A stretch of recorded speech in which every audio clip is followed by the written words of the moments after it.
Naturalish fam? This is like my 10th intro.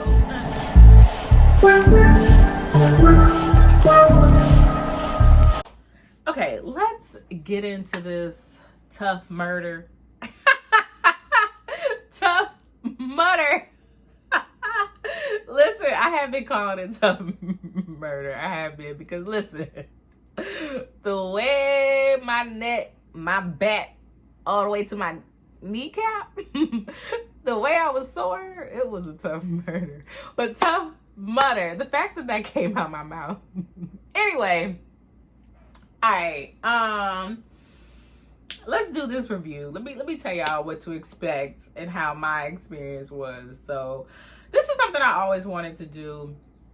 I actually hit up a few friends a couple months ago and was like, hey, y'all want to do this? You know, who kind of my adventurous friend group.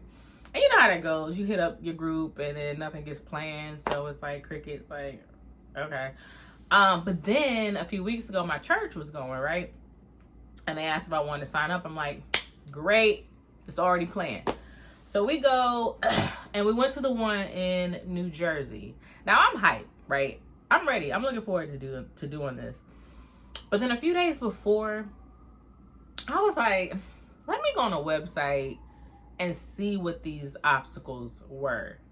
And not only that, I wanted to know if I could like skip some obstacles. Okay, I ain't gonna even front. And I feel like that's probably the first question for a lot of people who aren't like super like outdoor workout people.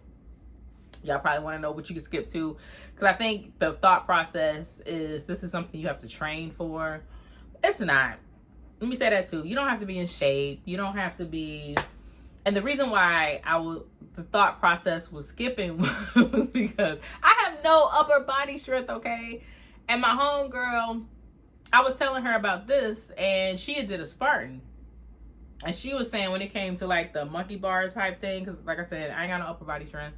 She was saying her sister was on the ground and she was like walking on her sister's back to get across. So that was already in the back of my mind. So I was like, some of these obstacles, like, houseway, how am I gonna finish?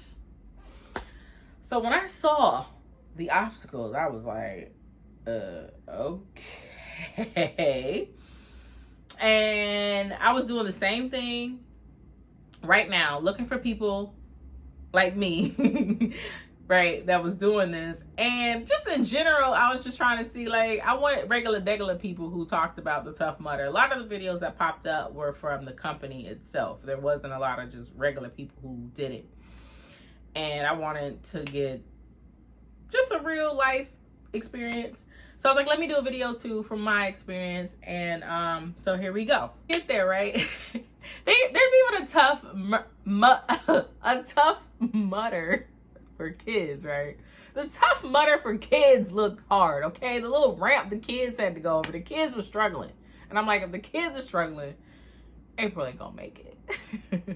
Now, even though before that, my thought process was like, let me see if I can skip things. When I did get there, I was like, okay, you know what? At least try. Like, if there's the monkey bar thing, like, my whole goal was like, I will try, and if I can't, then fine, I'll skip it.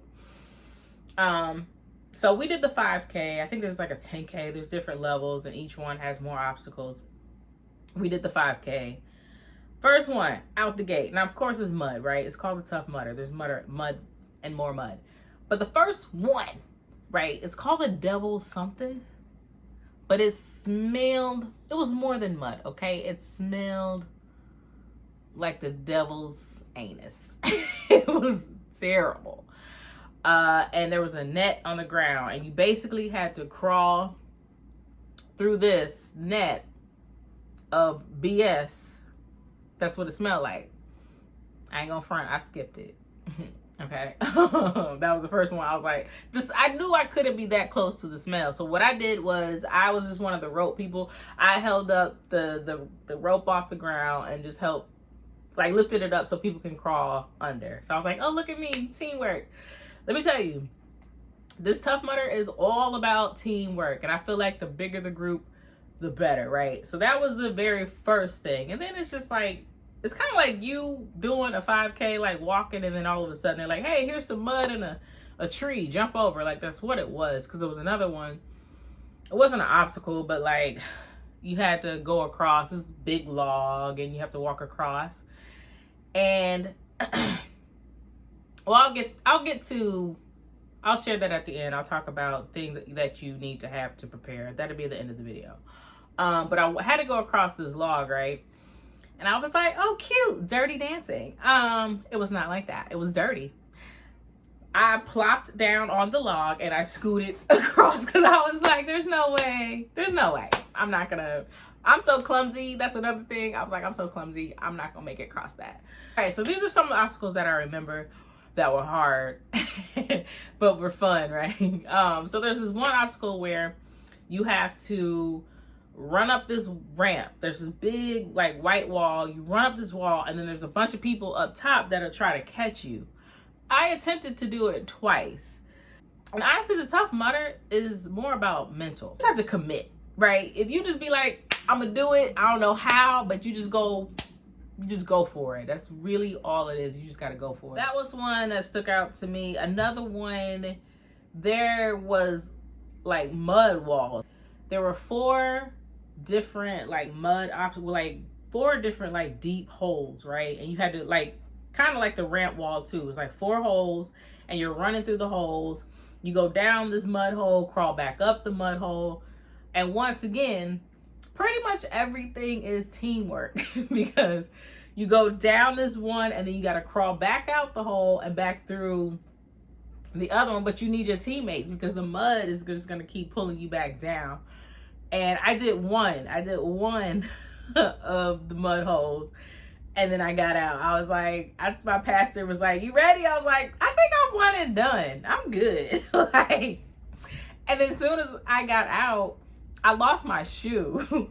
The mud is so much, it's like a quicksand of mud. So I lost my shoe. Me and another girl, she lost her shoe too. So we both digging for our shoes. So I was like, I'm good on this one.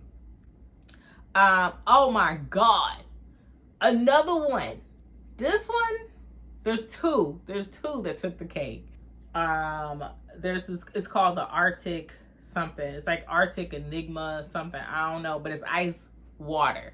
Now that day was hot. So in my mind, I was like, it ain't gonna be bad. I'm hot. So, I don't know what you call it, but there's this thing, like you crawl up one side and then it flips you over basically, right? So you crawl up and it's like me, 3 other people, and we all hold hands to slide down together. When I slid down, for some reason, I thought my clothes came up. Like, I just remember falling in the water. Like, I held my nose. Another thing, too, if you can't swim, and they tell you this, because there are some obstacles where the water is 5 feet, and you'll get a warning. So if you can't swim, some of these obstacles you definitely want to skip. And this one was maybe a little bit more than 5 feet, and I'm 5'4", but I can swim.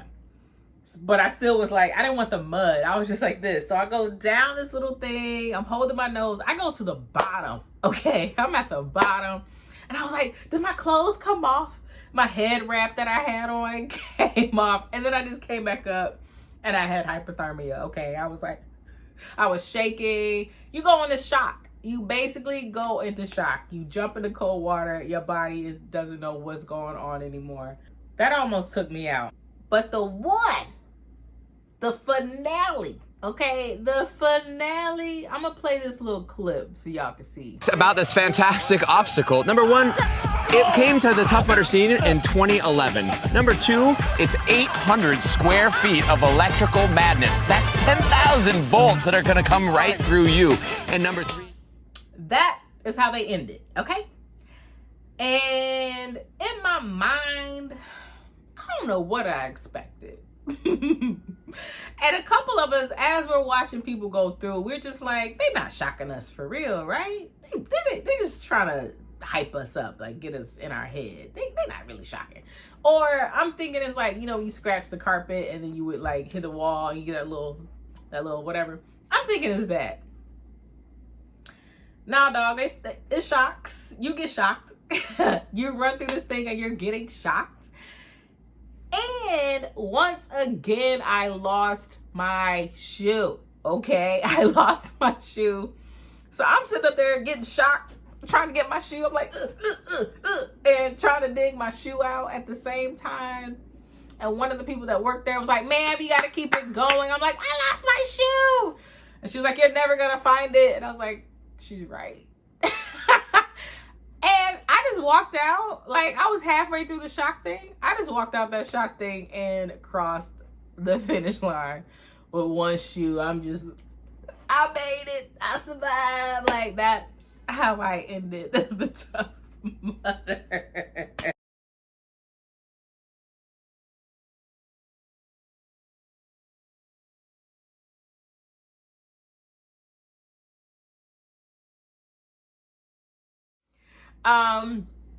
But I wrote down a couple things because I wanted to give a few tips. A few things that I think will help you. First of all, sunscreen. I didn't think about sunscreen until I got there. I was like, ooh, I think I got a little tan after that. I would definitely pack some sunscreen. Shoes.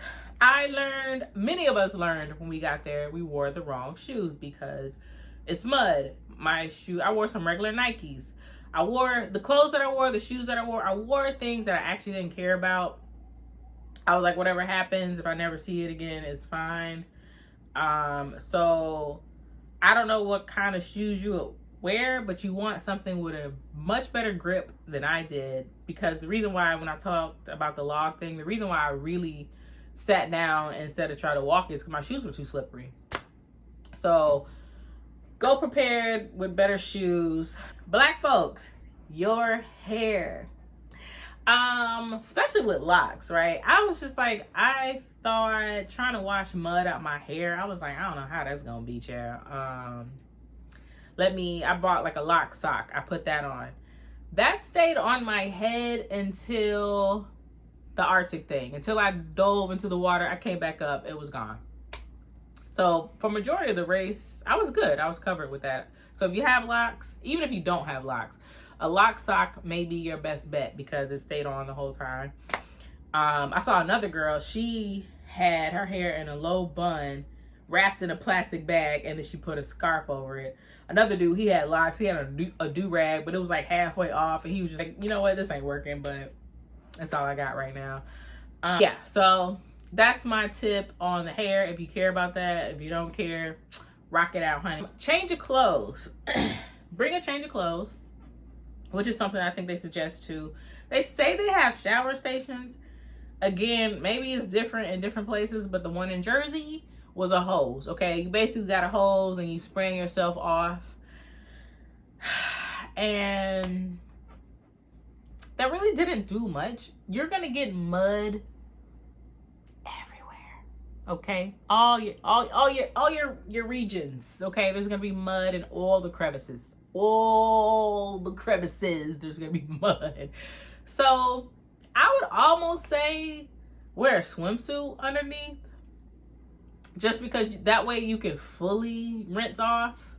I took off my shirt, I had on a sports bra, and I rinsed off. But the thing is, when I went to go change clothes, and then the changing station is just a big open space. If you're uncomfortable with changing and showing your butt crack to strangers, this isn't for you, because again, that's all you got to change your clothes. But I realized when I was changing my clothes, because it was like mud on the floor in the changing station, so all I was doing was just like putting more like mud on my clean clothes. And again, when I wore leggings, so by the time I took my leggings off and my knee brace, I had on a knee brace too, y'all. Knee brace was full of mud still, because I couldn't really rinse off properly. So when you take off your clothes, you still got mud.